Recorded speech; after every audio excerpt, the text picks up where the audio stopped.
JCB Karimnagar. ఈరోజు part of our duty మేము surprise check ఒకసారి మున్సిపాలిటీ చేయాల్సి వచ్చింది, జమ్మికుంట. అయితే ఎవ్రీ మంత్ మేము ఒక్కొక్క సపరేట్గా ఒక్కొక్క సబ్జెక్ట్ మీద మేము సర్ప్రైజ్ చెక్స్ చేస్తుంటాము. ఆ విధంగా ఈ మంత్ మేము జమ్మికుంట మున్సిపాలిటీ చెక్ చేయాల్సి వచ్చింది. జమ్మికుంట మున్సిపాలిటీలో మాకు చాలానే ఇర్రెగ్యులారిటీస్ రికార్డ్ అయినండి. మా చెకింగ్లో ప్రాపర్ మెయింటెనెన్స్ రికార్డ్స్ ప్రాపర్గా మెయింటైన్ చేయలేదు. అండ్ అటెండెన్స్ రిజిస్టర్స్ కూడా కరెక్ట్ లేవు, లీవ్ రిజిస్టర్స్ కరెక్ట్ లేవు. ఇంకా అవుట్వర్డ్ రిజిస్టర్ ఒక్కటే మెయింటైన్ అవుతుంది, ఇన్వర్డ్ కానీ అండ్ అదర్ రిజిస్టర్స్ వీళ్ళు కరెక్ట్ చేస్తున్నారు. కోర్టు కేసెస్, ఇక్కడ పడ్డ కోర్టు కేసెస్ కూడా ఎవరు అటెండ్ అవుతున్నారు, ఏ కోర్ట్స్ కేసెస్ రన్ అవుతున్నాయి, ఎప్పుడు డేట్స్ వచ్చినాయి, ఆ రిజిస్టర్ కూడా లేదు, అది కూడా మెన్షన్ చేశాము. టోటల్గా ప్రాపర్టీ ట్యాక్స్ అసెస్మెంట్స్కి ఈ మంత్ 122 వచ్చినాయండి. దాంట్లో 6 మాత్రమే రిజెక్ట్ చేశారు. 118 ట్యాక్స్ అసెస్మెంట్స్ కంప్లీట్ చేశారు. మ్యూటేషన్స్ దానికి కూడా అప్డేట్ లేదు. మ్యూటేషన్స్ రిజిస్టర్ అప్డేట్ చేసి ఉంది, సారీ. ఫైనాన్షియల్ ఇర్రెగ్యులారిటీస్ ఏమో unaccounted cash 41,170 rupees unaccounted cash దొరికింది మనకి ఇక్కడ. ఇది ఎవరు కూడా పర్సనల్ క్యాష్ రిజిస్టర్ మెయింటైన్ చేయలేదు. ఈ అమౌంట్కి ఎవరు కూడా క్లెయిమ్ చేసుకోవట్లేదు. 41,170 రూపీస్ అది వచ్చింది. దానికి తర్వాత కనుక్కొని ఎవరిది ఏంటి అనేసి దాన్ని గవర్నమెంట్కి డిపాజిట్ చేస్తాము. అన్అకౌంటెడ్ ట్రాన్సాక్షన్స్ కానీ ఫోన్పేస్ అవి సదానందం అని శానిటరీ ఇన్స్పెక్టర్ అవుట్సోర్సింగ్ ఆయన దగ్గర ఫోన్పే అవి ఉన్నాయి. అవి కూడా మేము వెరిఫై చేయాలి, ఎక్కడెక్కడి నుంచి వచ్చాయి, ఎవరు ఇచ్చారు, ఎందుకు ఇచ్చారు, అది మేమంతా ఫోన్స్ ఆయన సీజ్ చేసుకొని దాన్ని బట్టి చేస్తాము.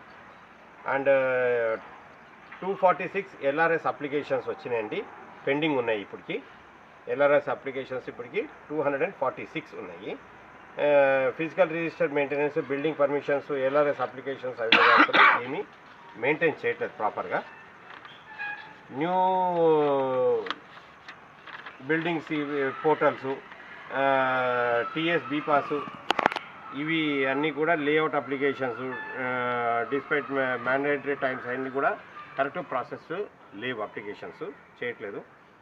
ఎక్కువ మటుకు మనకి ఫైనాన్షియల్గా మున్సిపాలిటీలో ఫైనాన్షియల్గా misappropriation, consumption of diesel, maintenance of vehicles మీద ఎక్కువ మిస్అప్రాపరేషన్ కనిపిస్తుంది.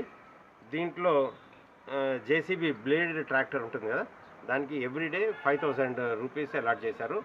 డీజిల్ క్లెయిమ్ చేస్తున్నారు దాని మీద. అది ఎంత తిరిగింది, ఎక్కడెక్కడ పనిచేసిందో దానికి లాగ్ బుక్ ప్రాపర్గా మెయింటెనెన్స్ లేదు. నాన్ ఫంక్షనల్ వెహికల్స్ వాటికి కూడా డీజిల్ క్లెయిమ్ చేశారు. ఇంకోటి హైర్ ఉన్నాక, మామూలుగా ఉన్నాక కూడా కొన్ని హైర్ వెహికల్స్ తీసుకున్నారు, వాటికి కూడా గవర్నమెంట్ డీజిల్ క్లెయిమ్ చేస్తున్నారు.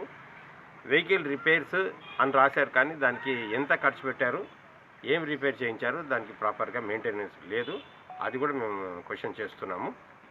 ఇంకా పాసిబుల్ మిస్యూజ్ డీజిల్ గురించి ఎక్కువ కొంచెం దాంట్లోనే ఫైనాన్షియల్ గవర్నమెంట్కి ఇక్కడ మున్సిపాలిటీకి లాస్ వచ్చినట్టు తెలుస్తుంది. దాన్ని ప్రాపర్గా మేము బుక్స్ అన్ని వెరిఫికేషన్ చేసి అమౌంట్ చెప్పలేము కదా ఇప్పుడు, ఎందుకంటే దాన్ని మనకి టైం తక్కువ ఉంది.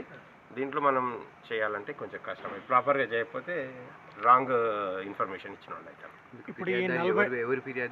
ఇప్పుడు ఫిర్యాదుదారు అయితే ఎవరు లేరండి. నార్మల్గా ప్రతి గవర్నమెంట్ ఆఫీసర్స్ మీద ఎక్కడి నుంచో వస్తుంటాయి. దేంట్లో మనకి ఫిర్యాదు అనేది అక్కడ ఉంటుందండి. ఈ 41,000 ఎక్కడ దొరికింది సార్? 41,000 మనకి టౌన్ ప్లానింగ్ కానీ అండ్ టౌన్ ప్లానింగ్ సెక్షన్ నుంచి దొరికింది. అంటే ఎక్కడ సార్? అంటే వాళ్ళ ప్యాకెట్లో ఉన్నా, వాళ్ళ డ్రాలో ఉన్నా? డ్రాస్ 41,000 ఒకటే కాడ దొరికిందా? వేరు చోట 41,000 లెక్క చెప్పడం లేదు. లెక్క చెప్పడం వాళ్ళకి తెలీదా? అంటే వాళ్ళ డ్రాలో ఉన్నది, వాళ్ళ డ్రా కాదు, పక్క నుంచి వేరే దగ్గర నుంచి అట్లా మెయింటెనెన్స్ అన్ని చూస్తాం కదండి. చూసినప్పుడు ఒక దగ్గర ఒక 10,000 అట్లా వస్తాయి. మీ ఎవరి అంటే మాకు తెలియదు అట్లా పడేసి అట్లా కరెక్ట్. అది తెలియగానే మేము ఏం చేస్తారు సార్ ఇప్పుడు ఈ రిపోర్ట్ అది ఇవాళ గవర్నమెంట్ నడుస్తుందా? డిపాజిట్ ఇంకా నడుస్తుందా సార్? ట్రెజరీకి ఇస్తాం. ఇప్పుడు ఇక్కడ నుంచి బుక్స్ అన్నీ మేము తీసుకుంటాము. అన్నీ కమిషనర్ గారికి ఒక లెటర్ రాసిచ్చి మేము ఫాలోయింగ్ బుక్స్ మేము ఏమేమి బుక్స్ తీసుకెళ్దాం అనుకుంటున్నామో ఆ బుక్స్ మేము తీసుకుంటాము. తీసుకొని మనకు ఆడిటర్ వాళ్ళు ఇచ్చారు, గవర్నమెంట్ ఆడిటర్ వాళ్ళ దగ్గర పెట్టి మేము అన్నీ ఒక వారం రోజుల లోపల ఇవన్నీ కూడా చెక్ చేస్తాం. వీళ్ళు కన్సర్న్ సెక్షన్ యాక్షన్ అంటే మాకు ఏముండదండి. మేము మా రిపోర్టు గవర్నమెంట్ కంటే మేము మా డిపార్ట్మెంట్కి ఇస్తాం. మేము ఫార్వర్డింగ్ ఇర్రెగ్యులారిటీస్ మేము కనుగొన్నాం. దీంట్లో ఇక్కడ ఈ ల్యాబ్సెస్ ఉన్నాయని మేము ఒక రిపోర్ట్ ఇస్తాం. ఎన్ని ఇయర్స్ తనిఖీ చేశారు సార్? ఇది ఓన్లీ ఈ 2025 మాత్రమే చేశాం. 2025 మాత్రమే చేశాం సార్. ఇక్కడ ప్రజలలో ఒక అదేంటంటే విజిలెన్స్ కానీ ఏసీబీడీసీ వీళ్ళందరూ వచ్చి తనిఖీలు చేసి వెళ్ళిపోతున్నారు కదా, దాని మీద అసలు ఏం జరిగింది అనేది సరే మాకు చెప్పకపోయినా ప్రెస్ చెప్పకపోయినా ఉన్నతాధికారులు కూడా దానికి ఏం వెల్లడించట్లేదు, ఏదో తూతూ భద్రంగా చేస్తున్న ఆరోపణలు ఉన్నాయి. ప్రెస్ మీరు పబ్లిక్ ఐస్ అండ్ ఇయర్స్ కదా. మేము వాళ్ళకి చెప్పాలంటే ఇంటింటికి పోయి బొట్టు పెట్టి చెప్పడానికి ఉండదు. మీ ద్వారా చెప్తున్నాను కదా. ఇక్కడి నుంచి మేము ఏం చేస్తామంటే ఫస్ట్ మా డిపార్ట్మెంట్కి మా డీజీ మేడంకి మేము ఒక లెటర్ పెడతాం. These are the following irregularities మేము చెక్ చేసినప్పుడు మాకు వచ్చినాయి. ఇప్పుడు ఆర్టీఏ ఆఫీస్ చెక్ చేసాం, 1-2 సార్లు చెక్ చేసాం. ఇప్పుడు ఇంటర్ డిస్ట్రిక్ట్ చెక్ పోస్టులు సీజ్ అయినాయి, తీసేసారా? ఇంకోటి దాంట్లో కూడా రెగ్యులరైజేషన్ ఇప్పుడు ఆన్లైన్ సిస్టమ్ వస్తుంది. ఇప్పుడు ఇక్కడ కూడా ఏదైనా ఆన్లైన్ సిస్టమ్స్ కరప్షన్ ఎటికెట్ చేయాలి అనే దాని మీద ఆఫీసర్స్ కూర్చుంటారు. అందరూ వాళ్ళ బ్రెయిన్స్ స్ట్రాంగ్ చేసి దాంట్లో నుంచి మంచి రిజల్ట్ తీసి పబ్లిక్కి సౌలత్ చేస్తారు. అది 2025 ఓన్లీ 25 చేశాం. దానికంటే ముందుది ఒకరోజు చేయలేమండి. అంటే దీని ఇర్రెగ్యులారిటీస్ బట్టి మళ్ళీ వాళ్ళ డిపార్ట్మెంటల్ వాళ్ళు వస్తారు, విజిలెన్స్ వాళ్ళు వస్తారు, ఎవరెవరు ఇంకా ఏమేమి ఉన్నాయని అన్నీ వాళ్ళు దిగుతారు. ఇప్పుడు ఎంతమంది వచ్చారు సార్? మేము మా టీం ఓన్లీ కరీంనగర్ పేర్లు చెప్పకూడదండి. ఎంతమంది వచ్చారు? మా ఏసీబీ టీం వచ్చాం 12 మెంబర్స్. సిఐలు ఎంతమంది? సిఐలు 3. Okay, thank you.